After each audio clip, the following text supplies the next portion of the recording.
Aujourd'hui, j'ai fait une erreur en étouffant le poulet dans une situation d'urgence. Cela s'est passé il y a environ 7 ans. Un matin, je me suis réveillé avec une tente plantée sous mes draps. Comme tous les autres matins. Et comme tous les autres matins, j'ai dû gérer la situation. J'ai ouvert Pornhub sur mon Galaxy S4 tout neuf que l'on m'avait offert pour mon anniversaire. J'ai donné au poulet un bon étouffement et j'ai renversé ma pâte à bébé sur ma poitrine. Yada. Yada. Yada. Quelques minutes plus tard, ma sœur m'envoie un message du genre What the hell. Puis ma mère m'appelle. Elle est livide. Elle me hurle dessus en me demandant qu'est-ce qui ne va pas chez toi? Pourquoi m'as-tu envoyé ça? Elle raccroche avant que je puisse lui demander de quoi elle parle. Je reçois ensuite un appel de mon père qui hurle la même chose. Je lui dis que ma mère m'a aussi crié dessus, mais que je ne sais pas de quoi elle ou lui parle. Il me dit que j'ai envoyé un message d'aide avec une photo de moi au lit avec mon chelon et mon éjaculat en vue. C'est à ce moment-là que j'ai compris ce qui s'était passé. J'avais activé un paramètre du S4 qui envoie un message d'urgence à mes contacts en cas d'urgence si vous appuyez 3 fois sur le bouton d'alimentation. Lorsqu'il est activé, il envoie un message, une photo et un enregistrement audio, oui, il y avait même du son. J'avais apparemment appuyé plusieurs fois sur le bouton d'alimentation du S4 alors que j'étais sur le point de terminer. Trop long. Je n'ai pas lu, j'ai accidentellement envoyé à ma famille une photo et un enregistrement audio de moi en plein orgasme.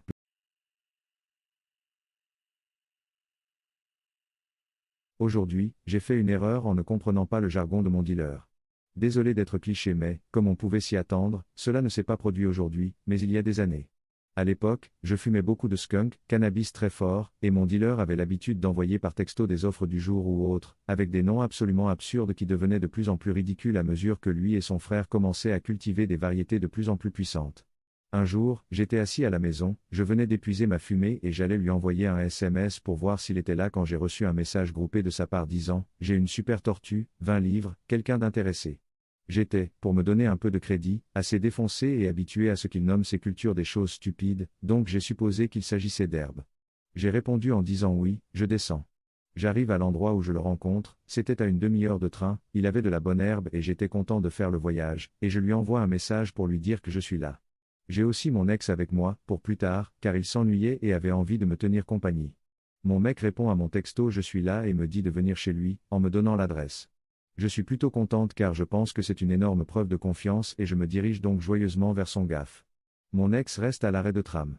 J'arrive chez lui, je frappe, il ouvre la porte et un énorme nuage de fumée de skunk sort, avec la fête en arrière-plan.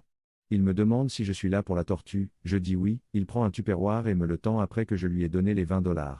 J'ouvre le récipient, confus, et je vois une tortue à ventre jaune. Je lève la tête et lui dis, ce n'est pas une tortue, c'est une tortue marine. Il me demande si j'en veux ou non, je regarde la tortue et je me dis que c'est vraiment n'importe quoi de vendre ce petit gars comme ça et que ce choix de logement n'est pas l'approprié, alors. Oui, je le prends. Vous avez de la fumée? L'affaire conclue, je retourne voir mon ex à l'arrêt de tram avec ma clope et ce putain de thérapine à ventre jaune. Il me demande ce qu'il y a dans la baignoire, je lui montre, il me dit que ce n'est pas une tortue, c'est un thérapine. Je suis d'accord. Nous allons acheter un aquarium et de l'équipement tout en cherchant frénétiquement sur Google comment s'occuper d'un putain de thérapine.